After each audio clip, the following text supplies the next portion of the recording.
Good afternoon and welcome back to Bald Feather Bets, guys. We will give you a quick recap of Monday Night Football last night, and then we are going to talk a little bit about these four teams that have received the bye in the college football playoff, and then how do we see any potential value on those or matchup advantages as they would move forward. And then lastly, we are going to add a bunch of picks to this weekend. This is probably the most amount of early plays we've made so far this year.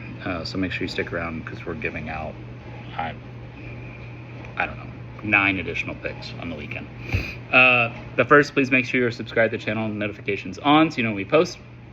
And then anything you can do to help grow the channel. Never charge for these picks, always keep them free. Would like to share the winnings with everyone. Just want to grow the channel. Like the videos, comment on them, share them around, watch them all the way through. Anything that you can do to help put us in the YouTube algorithm. Okay, so last night 0-5 had the Dolphins +4. They lost by 13, so no cover there. Okay early, 7-3 halftime. The opening drive was the real killer because the Dolphins were moving down the field and then through the pick. That really did hurt. They went up 3-0, but then went down 7-3 and then fell apart in the third quarter. So opening drive from the Steelers, touchdown, 14-3. Next time the Steelers got the ball, touchdown, 21-3.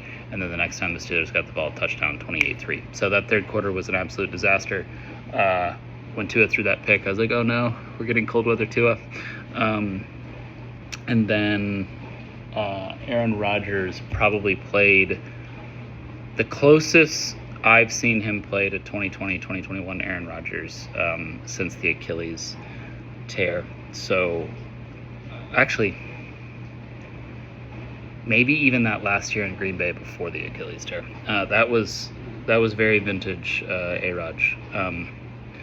Dolphins defense did decent in the first half, but he was threading it through a needle that, like, it didn't really matter. And then Tua was just kind of ass out there to the point that it sounds like McDaniel is flirting with Quinn Ewers starting this upcoming weekend.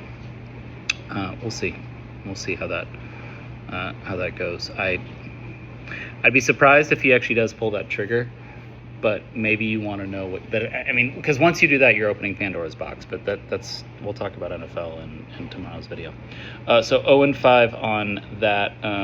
So that means that this week was officially a losing week. Unfortunate. It's only since like week 4 of this year. Well, week 4 in college, week 3 in the NFL.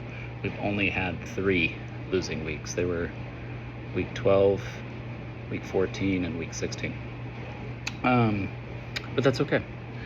So now we push forward into this upcoming week where we have a massive slate between the Rams, Seahawks, then Friday with the college football playoff, then Saturday with college football playoff and NFL, and then Sunday with, again, we're going to talk about the NFL tomorrow, but the last 3 weeks of the NFL is some of the best I've seen recently in terms of all of these teams who are in contention for the playoff are all playing each other.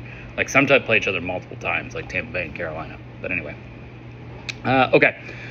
So, looking at these 4 teams that got by. So, if you haven't seen it, take a look at the video we posted last Tuesday. We really take a look at the first 4 matchups that are this weekend. And we actually give you picks on 3 of those 4. I do need to warn you guys, the pick, I gave you guys a pick, Oregon -21. It is my least favorite pick. It's my least favorite pick I've given on this channel. We've been doing this 2 years. It's my least favorite pick of the past 5 years, to the point that I may flip it.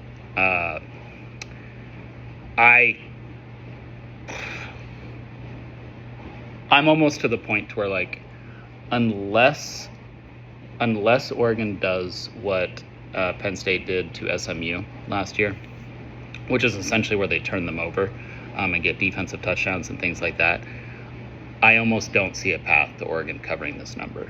The number is juiced so far to them because of this notion that JMU can't cover, and JMU matches up against them perfectly in terms of what JMU does well versus what are the weaknesses of the Oregon team, and the fact that Oregon just isn't maybe even that good, and the fact that not only may they, like, people are like, oh, they're going to get Evan Stewart back. They may not have Evan Stewart back. They may not even have DeCorian Moore. So Benson may be their top wideout. I mean, I hate the pick. So even if I don't flip it, don't tail it or fade it. It's a horrendous pick. Honestly, no respectful picker in the world is on Oregon, and it disgusts me that I gave that out and that we're potentially on it. It's sickening, actually. So anyway, I may flip that one, but that's just a warning for now. The other two you're good on, the ones that we gave out in the video last Tuesday. Okay, so looking at these teams that have the bye, Ohio State, Indiana, or Georgia, Texas Tech. I want people to be warned a little bit on Texas Tech here. So yes, they have beaten the ever-loving shit out of everyone they've played.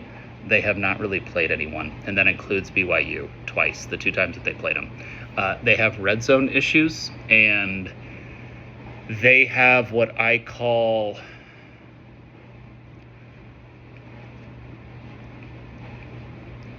in simplistic terms, if you're used to playing Madden and NCAA, they have goal line formation issues. So Texas Tech does run the ball well. Texas Tech runs the ball well in shotgun handoff, in spread formations up the middle, because they go up against a light box. Texas Tech offensively has not faced a test like they will face defensively in game 1 of the playoffs when they play Oregon, game 2 if they are able to get past Oregon against Indiana, or game 3 against Ohio State or Georgia. I'm seeing a lot of people giving out Texas Tech as their national championship pick, citing some things that they've done statistically that profiles along with previous national champions in terms of top 10 offense, top 10 defense, won every game by 20 points or more except for the one they lost, only lost the one game with the backup quarterback. I caution you on Texas Tech. I like them a lot. I love the McGuire storyline. I love that a guy like that from Texas high school football is getting his dues in the college ranks. The Rodriguez stuff, the mustache crew, I do. And I like Texas Tech. Someone accused me of being a Texas Tech hater the other day.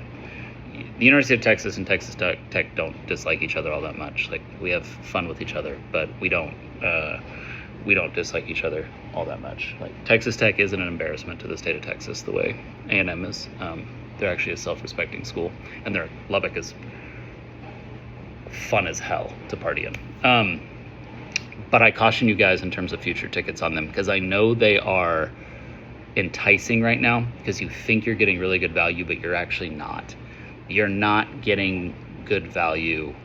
Like, the absolute worst value in futures betting right now is Indiana.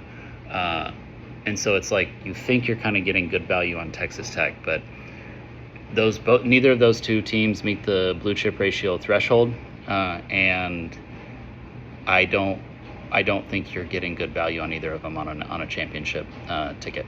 And the blue chip ratio, for those who don't know, is no team in the playoff era, or dating even further back than that. I think it's like no team since they started doing the metric has won a national championship without 50% or more of their roster being blue chip recruits. It's done by Bud Elliott over at CBS Sports. He has said he thinks someone will break it. I think his reasoning, I think, is completely incorrect. Now, I pay attention to the one, he says he pays attention to the one without transfers. I pay attention to the one with transfers. I don't. His logic is like, well, I'll pay attention to that if it seems to matter. I do think it matters. But even with transfers, neither Indiana nor Texas Tech meets that threshold. And that type of stuff comes up big when it comes to depth, and when you have to make a 3 or a 4 game run like this. For Indiana and Texas Tech, it's a 3 game run. but it's 4 if you include their conference championship games that they won. I essentially, now that the playoff requires teams to win either 3 or 4 games, you are putting together a parlay of that team for 3 or 4 games straight. For Indiana and Texas Tech, that parlay includes the championship game as well, because they played in that and they won it. So now you're one leg down on your parlay, and you have to go 3 more. And you have to go 3 more against teams that will have a higher competition level than what they have. Make no mistake about it. Game 1, even though Indiana is playing Oklahoma or Alabama, including Oklahoma in this, has a more talented roster than Indiana does from top to bottom. Indiana hasn't really been hit with the injury bug at all this year, but there's a potential that they end up getting hit with that more as the year goes on. So that's why I don't think you're getting good value in either of those. A team that I think you're getting really good value on out of that teams that are getting by is Georgia. Now they've come down a lot because people are heavy on them, but they're probably the most efficient offense left in the playoff, and they have a Georgia defense. They can line up and play really any style. I trust them in a low-scoring game against Indiana, and I trust them in a shootout against Texas Tech. I think they have the best coaching staff in terms of what's left. You could make an argument that it's Ohio State. I wouldn't really argue against you. And it's kind of funny how all the Mike Bobo haters have officially gone away. He not only has he silenced the haters, I would argue he's put up a Broyles Award worthy season. And usually if Kirby sticks with a guy, there's probably a reason that he's doing so. Ohio State, so I think the winner of the Ohio State-Georgia game will win the national title. Unfortunately, you're just not getting the same value on Ohio State that you're getting on Georgia. Ohio State will be favored in that game when they play each other. They're probably top to bottom a better team. I trust Stockton in this moment a little bit more than I trust Sayin. And I trust Georgia's ability to run the ball more than I trust Ohio State's ability to run the ball. I would imagine, I don't know what the line will be, I would imagine we'll be on Georgia plus the points when they play each other. I can't guarantee that. Need to see what the number actually comes out as, but that would be my guess in that situation. You're just not getting good value. There's no point in placing an Ohio State ticket right now. It's not like it was last season when you were getting decent value after the Michigan loss. So yeah, that's really it on those 4 teams. The most intriguing matchup out of those is Oregon, Texas Tech, if you get it in the next round. I like Oklahoma, Indiana a lot too. I like Oklahoma's ability to get an upset there quite a bit, actually. Again, Oklahoma is one of these weird teams where the way that they play games means that they're not out of any matchup because they can overwhelm you defensively and force turnovers. And if they do that against Indiana, Indiana's not like... Indiana kind of wants to play the same way too. So I think that's a very, very intriguing matchup. I'm a little low on Indiana right now because of how high everyone is on them after the Ohio State game.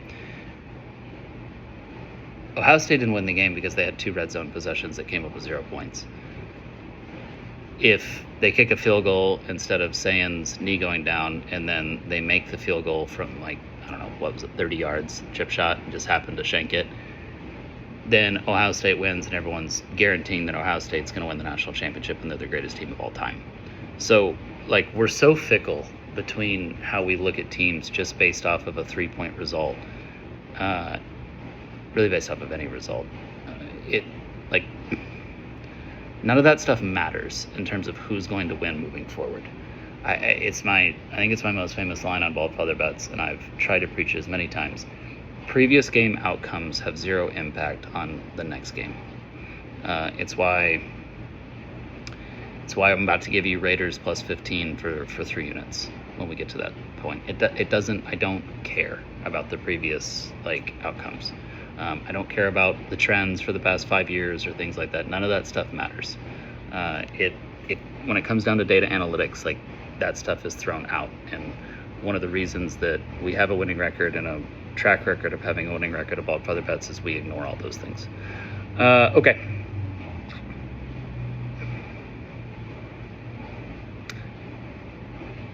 The Ohio State matchup against Miami or A&M, I don't. It's going to be difficult for Miami or A&M in either of those games. It's going to be quite difficult, actually. Miami, I like. A&M, I think, has zero chance because of what Ohio State will do to their run offense. Miami has a little bit more chance because of how physical they are on the offense and defensive line. But it's going to be very tough. Not saying that they couldn't do it, just very tough. And Tulane or Ole Miss might as well not show up to the stadium when they play Georgia. There's 0% chance either of those teams beat Georgia. Okay, picks. Let's lay them out in terms of what we've added. So on Saturday, we're adding the Commanders plus 7 for 3 units. Do not go lower than 7. It's touched 7 now at a couple of books. It came out at 6, and then when the Jaden Daniels 100% sideline news, we got the 7s. Do not go lower than 7 on that against the Eagles, but I actually really like that one. Commanders are playing pretty well with Mariota. Everyone's in love with the Eagles after they went 31-0 on the Raiders. The Raiders suck, so there's that doesn't change my opinion of the Eagles at all. I still think they're a struggling team. Packers minus a half for 5 units against the Bears. The Bears have officially moved into a even team according to DVOA, so they are no longer a negative team, but they are not the Packers. The Packers are in the top 5 or 6. That's yours.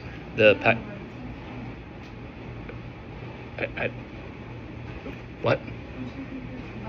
No, it's fine. The Packers at minus a half are one of my favorite picks of the weekend. It's not my favorite pick because I gave you guys a 10-unit play, I think last night or the day before. But it's one of my favorite plays of the weekend. Jordan Love, number 1 in QBR. I even with the Watson potential injury, I just like this Packers team. I thought it was clear the Bears defensively had nothing against the Packers. I know it's in Chicago. I know it's a night game, standalone, all that stuff. I just like the Packers in this one a lot. And as we move into Sunday, Giants plus 3, and the Packers, you're good to take up to anything. Packers minus 1, I would say, is fair. I wouldn't go much over 1. Game could easily come down to a 1 or 2 point game. Giants plus 3.5 for 3 units. You're good to take that down to Giants plus 3.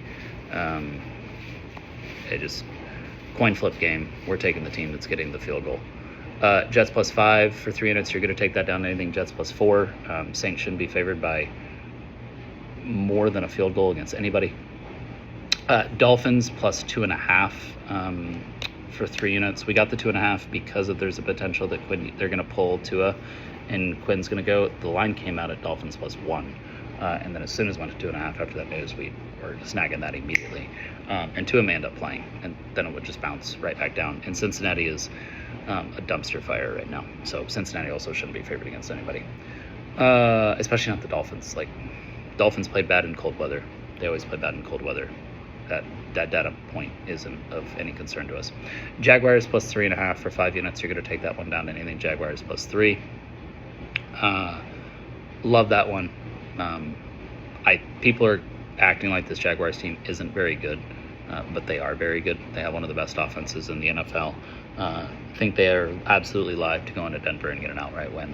I kind of think they will, but again, we don't throw away points here. Cardinals plus 3 for 3 units. Do not go below the 3. Again, kind of a who cares game. We're taking the team with getting the +3 in that situation. Lions -6.5 for 5 units. You're good to take that up to Lions -7. I think there's only 2 6.5s left, as I checked right before we got on. Get the 6.5 if you have access to it. You're fine to take the Lions -7. Fading the Steelers off of a really strong performance. Steelers are your typical 500 team.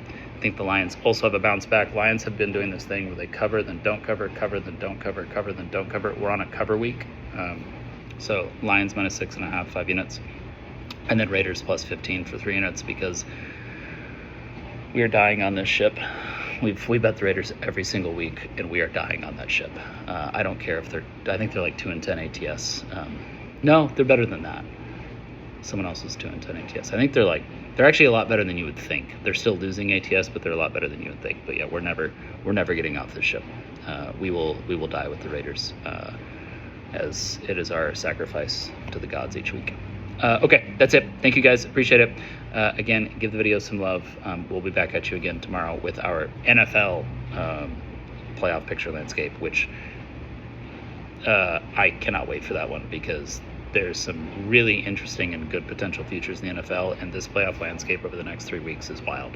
I have one for you in terms of who I think potentially could be the #1 overall seed in the NFC, and you're getting incredible value on it.